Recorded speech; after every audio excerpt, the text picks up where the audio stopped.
what is going on with Daredeviler? So Daredeviler is still continuing along with those ride modifications that I talked about, where they're going through with the clearance envelope and double checking that clearance and making modifications, approved modifications by the manufacturer to the ride system. So I'll show you guys a couple of them because they've made some pretty good progress.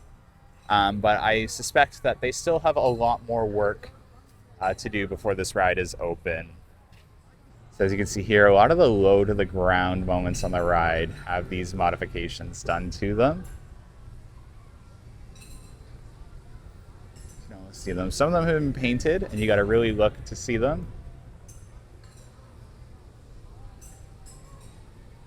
But there's a lot, but they still have a lot more work. So that is Escher Welding.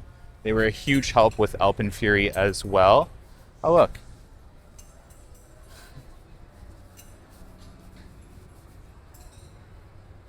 So there is that one that's been painted. The brake run has a couple.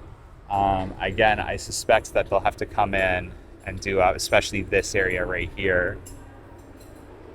But we'll have to wait and see.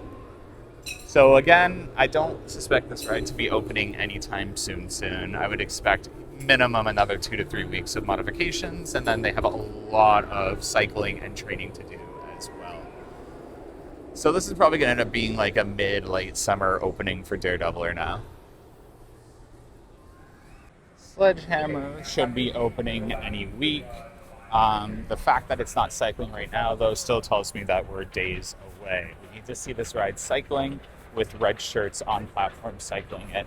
Once you see red shirts cycling the ride, I would suspect maybe a potential opening within like a day or two. Okay, one cool thing is Grand World Eatery is open again, finally. Thank you. But the food, I haven't eaten it yet, so this is a pre-review. I'll give you a review after. It looks good. This rice smells amazing. It actually smells like they use some spice, which is kind of rare for Wonderland.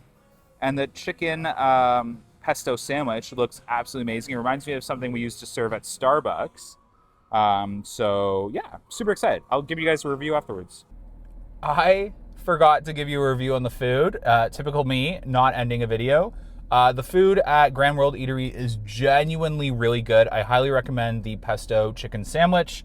And that rice, I'm going to try and pronounce the name. You can butcher me in the comment section below.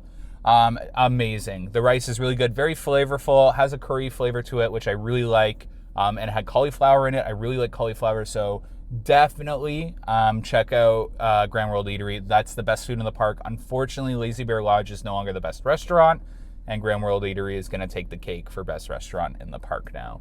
I really do hope that they do make some upgrades to Lazy Bear Lodge because, to be honest, the menu there, not good. Not good. Just to be super transparent. But Grand World Eatery makes up for it. So definitely check out Grand World Eatery and the new food.